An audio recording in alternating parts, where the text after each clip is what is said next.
Welcome to CrossTalk. I am so glad you joined us today because we have a very, very exciting program. So welcome and thanks for joining us in this journey of faith.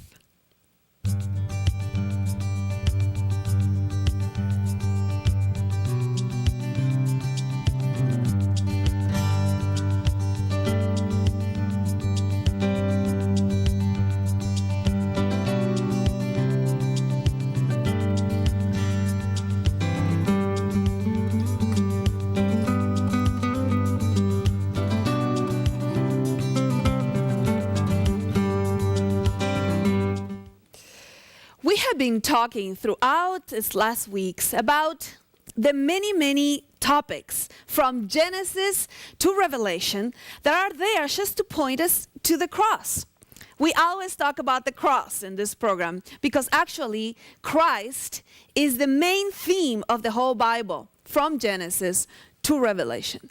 Now today we are going to talk about Joseph. Now Joseph's story is very important because it's the bridge between Genesis and all the patriarchs with the rest of the Bible, and how God will use Joseph to preserve a nation that eventually would give the Messiah, the Jews. Now before we do that, so that there is no confusion on the difference between our calling and the gospel, I am going to read to you another passage. See, we need to find a structure so that we don't get confused, because I have heard a lot of people that said that our calling, the way that God works through us, is the gospel. And it's not. The gospel stands on its own. The gospel is the cross of Jesus Christ, is what he has done outside of us, for us, on our behalf. Now, those that are saved, well, God has called them with a particular purpose, a calling to fulfill a function in this whole history of redemption. Now, this particular garments that I have here, these are going to symbolize our calling. This is going to symbolize the gospel. They're two different things. Now, I want to give you a structure so that we don't get confused, and I'm going to take you to 1 Corinthians chapter 3. We will see the difference between the gospel, what Jesus did for us, outside of us, on our behalf, and what he does in us for his glory to fulfill a mission. Now, 1 Corinthians 3, verse 11 says something very interesting. No man can lay a foundation other than the one which is laid, which is Jesus Christ. Now, this is the foundation. It's laid already. It's Jesus Christ. Now, the Holy Spirit starts building on that foundation in the life of the Christian. Verse 12. If any man builds on that foundation with gold, silver, precious stones, wood, hay, or straw, see here we have different types of material, each man's work will become evident, for the day, we're talking about the end of times, will show it, because it is to be revealed with fire. Now, check this out. If any man's work which he has built on it remains, he will receive a reward. So if you have built with gold, silver, etc., you will receive a reward. But if a man's work is burned up, which means you built with hay, with straw, he will suffer great loss. He himself will be saved. That's interesting, isn't it? Because the reason why you're saved is because of Jesus Christ. But many people will be saved without their life having been profitable for God. So their work didn't remain. Now their salvation is not at stake, because the salvation happens because they believed in Jesus Christ. But there will be many that will not fulfill the calling even though they're saved. Now that we have this structure, now we can talk about the calling, so that we never get confused that I'm doing this in order to be saved. I have been saved here. This is the way God uses me for his kingdom. Now we're going to go to the story of Joseph.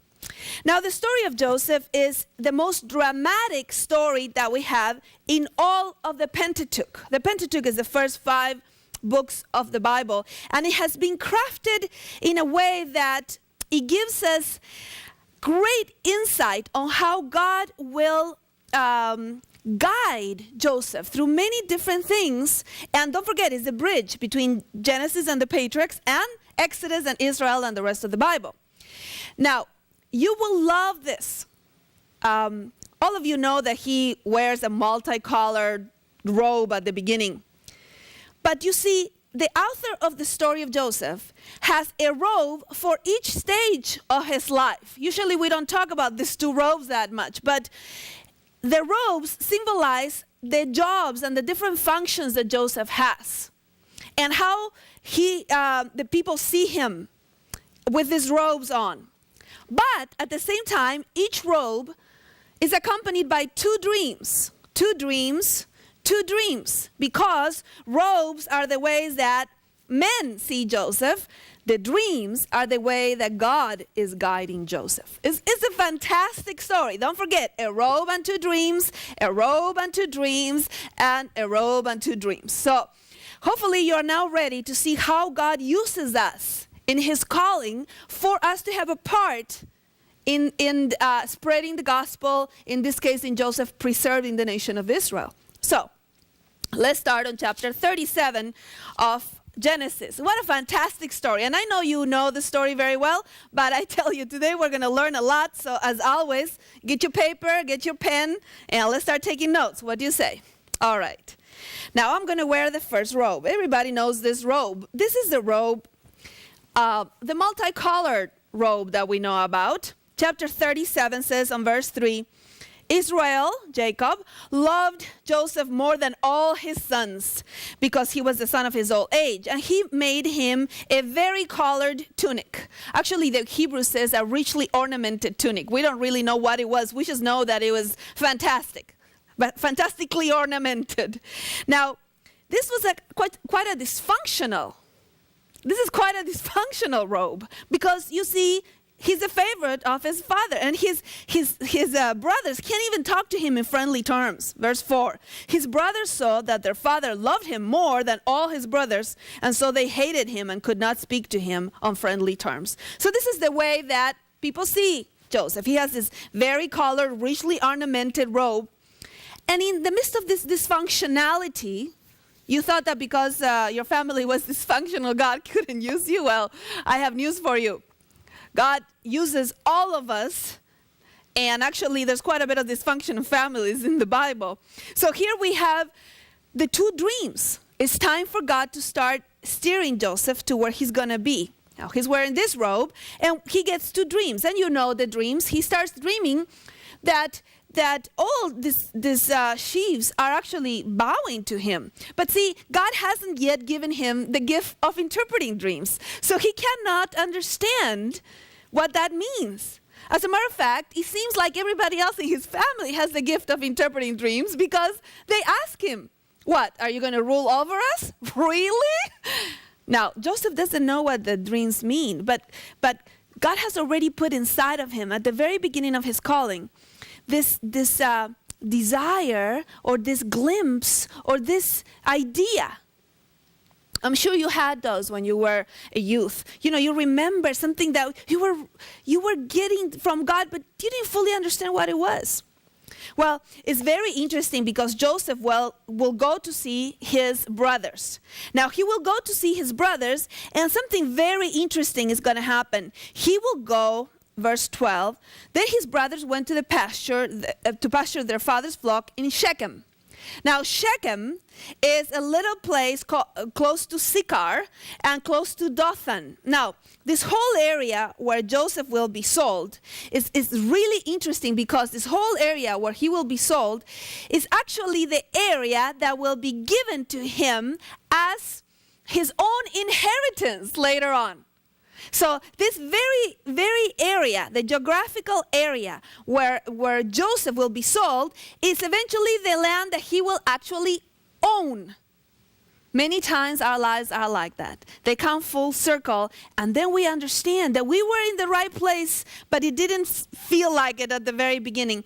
See, remember John 4? Our next time we're going to talk about the Samaritan woman.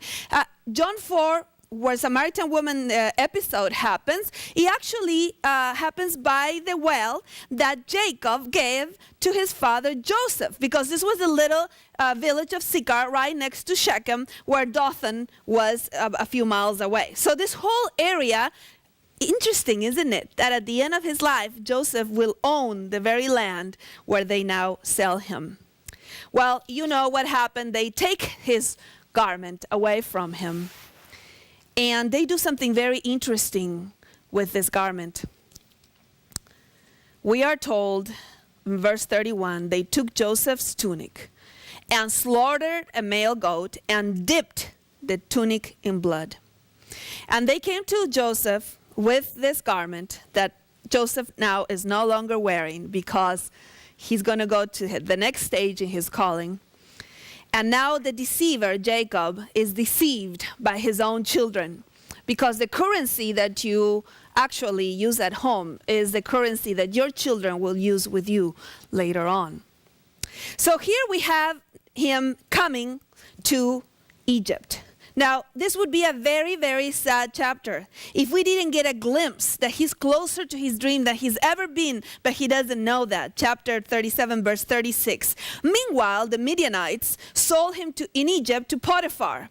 Potiphar was Pharaoh's officers, it says here, the captain of the bodyguard. So we know the end of the story. We know he's getting closer and closer and closer, and it's just that Pharaoh is right next to him because Potiphar works for Pharaoh, but Joseph didn't know his destiny yet. So he comes to Potiphar's wife. He will have a problem with his wife, but for now he's in his house, and he is the overseer. Now the overseer, of course, has his own garment of overseer, and we will see that the whole narrative of Joseph in the house of Potiphar goes around this garment that he's wearing now. Well, we are told in chapter 39 that even though he was in slavery, the Lord was with Joseph, verse 2, and he became a successful man. And Potiphar said, okay, you are a slave, but I'm going to put you in charge of everything. Now, I would like to tell you that you can go from the robe of your calling to the investiture robe where you fulfill your dream without going through the one in the middle, but you can't. Every time in the Bible where God is going to use somebody mightily, they go through this robe of training and suffering.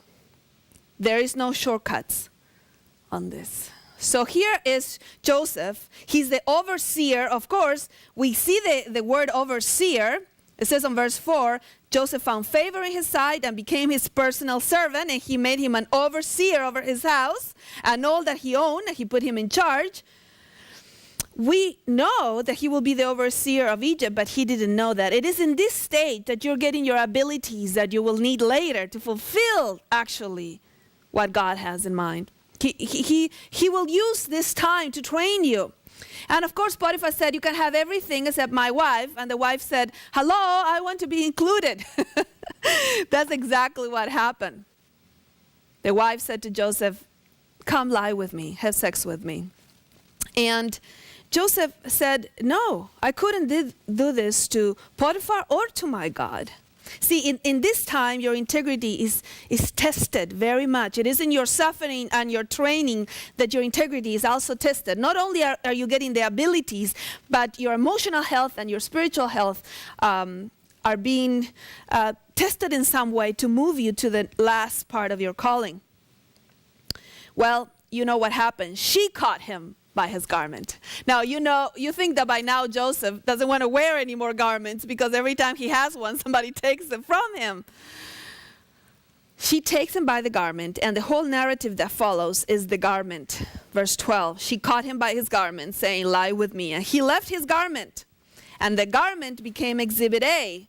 And so she's holding the garment, and she's saying, look what he did. He tried to rape me. And so the garment throws Joseph in jail, even though he did the right thing. Now, it is in jail during this time that they again put him as an overseer because of course God is training him to be the overseer of Egypt.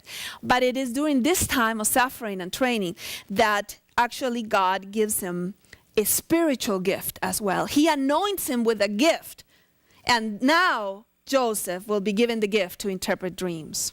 And so during this time of this garment of suffering and training, in jail, the two men have the two dreams. Remember? The cupbearer and the baker dream things, and God gives him the gift of the spiritual gift of interpreting dreams. Now, it's very interesting that this would be a very sad time in Joseph's life, very much just suffering. If it wasn't for a little clue that we get here. Chapter 39, verse 20. Joseph's master took him and put him in the jail. We all knew that, right? But check this out. The place, this is not ordinary jail, is the place where the king's prisoners were confined. This is the royal jail. Why? Well, because Potiphar was an officer of Pharaoh. So when he had to put his servant in jail, he put him in the jail of Pharaoh, where the king's servants came. Of course, is it in this place that God will make the connection for the last part of his calling. It is right here that he will make the connection for the last part of his calling. But he doesn't know that. All he knows is that he's enslaved and he's in jail. But it's the royal jail. And you might be right here right now saying, you know, I am right here. I am in this place. You know, we call this the cocoon. You know, you stop being a caterpillar, you'll become a butterfly, and you're in the cocoon. And the cocoon is a dark, cold place that seems like nothing's happening. But the truth is, it's a tomb and it's a womb, because it's the tomb of the caterpillar, but it's the womb of the butterfly. And so here Joseph is getting his identity that God will use so powerfully later. He's in the royal jail. Yes, but it's a jail, right? No, it's the royal jail. God will make the connection in here for him to go here. Well, the time has come, and actually Joseph asked him on chapter 40, verse 14, keep me in mind. Please, says to the cupbearer, don't forget me. But he forgets him. And we have chapter 41, verse 1. It happened that at the end of 2 full years. You know, I told you in the past that I have had a lot of trouble with God's timing. Because, you know, I would like him to rush sometimes. Have you ever experienced that? Well, here Joseph is experiencing this. He would like it to be a little faster, but 2 full years go. And then we get the 2 dreams. Don't forget that each stage has 2 dreams. So, Pharaoh has 2 dreams this time. And the 2 dreams are, of course, the prophecy about what will happen in the next 14 years for Egypt. But nobody knows what it is. Oh, the cupbearer says, I knew a Hebrew youth, chapter 41, verse 12. A Hebrew youth was with us in the royal jail. And he told us exactly what would happen. He interpreted our dream. And Pharaoh said, get him. Now Pharaoh said to Joseph, verse 15, I have had a dream. No one can interpret it. And I have heard it said about you that when you hear a dream, you can interpret it. Joseph answered Pharaoh saying, it is not me. See, a very specific characteristic of the 3rd robe of when you actually get to do your calling is that you are absolutely certain that it is not you. You can't, if somebody says, well, you're such a great preacher, you're such a great speaker, you go, no, you don't understand. I still can't figure out why God chose me for this. It's his doing. He has decided this. It's not me. And so Joseph is saying, no, he says, it's not me. It is not me, verse 16. God will give Pharaoh a favorable answer. It's not, don't ever think it's me, says Joseph. So Pharaoh gives him the dream, and God gives Joseph the interpretation. And verse 33 says, on chapter 41 of Genesis, let Pharaoh look for a man discerning and wise, says Joseph. Now, I would like to tell you, I just came back from Egypt a few weeks ago. And for the first time, I stood there in front of those temples and in front of those monuments and the wealth of this empire. I mean, it's just incredible. Of this, whatever we want to call it, the Egypt was the biggest thing at that time. And just to think that Joseph came and said, I have an advice for you. Yes, Pharaoh, I know you're the most powerful man in the whole world, but I have an advice. See, Joseph at this time not only will give him, first of all, the interpretation of the dream, second, the prophecy of the next 14 years, but he will give him advice how to oversee Egypt during this time to save the whole world from famine. At this moment, Pharaoh recognizes that it is God who is doing it, that this is not Joseph. And he says, on chapter 41, verse 38, Pharaoh said to his servants, "Can we find a man like this?" Verse 38, "in whom is a divine spirit?" So Pharaoh said to Joseph, "Since God has informed you of all of this, since God has given you this gift, since God has anointed you with this, well," he says, "there is no one so discerning and wise as you are." Verse 42, Pharaoh took off his signet ring from his hand and put it on Joseph's hand and clothed him with a garment of fine linen and put a gold necklace around his neck. And this is the third garment in the story of Joseph. Now he is going to fulfill the calling that he had for him. But look all that he went through here. Yes, that's how God guides us. As we train, as we understand, as we get new abilities, as we get spiritual gifts, this is all for his glory. We have a little spot that he gives us in the whole history of redemption. And in this case, Joseph comes to be the overseer of Egypt, second only to Pharaoh. And he preserves not only Egypt, but the nation of Israel and of the whole world in this case because of famine. There is nothing, absolutely nothing in this life like living the calling that God gave you, because it gives you joy and it gives you passion and it gives you energy no matter what you're going through, because God gives you this. It's not yours. Now you know that there are many typologies in the Old Testament about Jesus.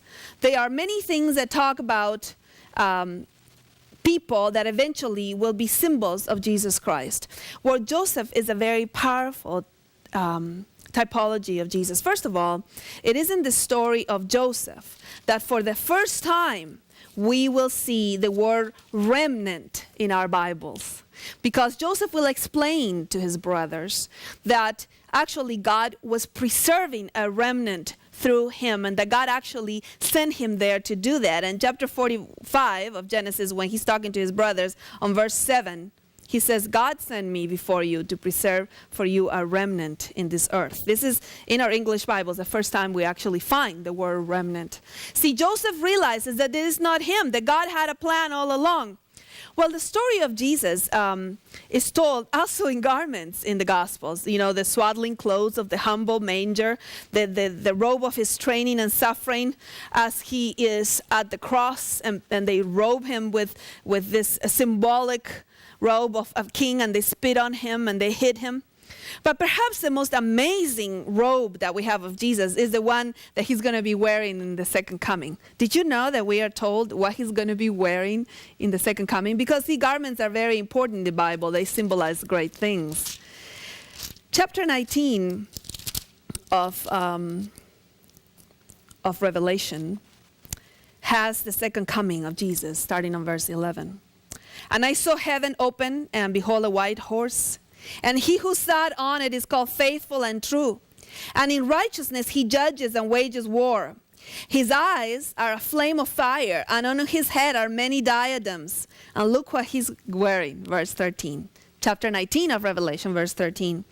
"He is clothed with a robe dipped in blood." See, we can never forget what was Jesus' calling. Jesus was the only Savior of the world. And when he comes to get us, he is wearing a robe that has been dipped in blood. And this is a sentence that comes from the story of Joseph. Now, if you remember, this robe came dipped in blood to Jacob. But of course, it was a little animal that was killed for this robe to be dipped in blood. But this one, no, this is his own blood. He is wearing a robe dipped in blood when he comes for us, so we don't forget ever what was his calling. His calling was to save us. Now, I want to tell you something. I don't know what you're facing in your life today. I don't know if you're in this robe, or in this robe, or in this robe. Now, this is the robe that saves us, not these. This is our calling.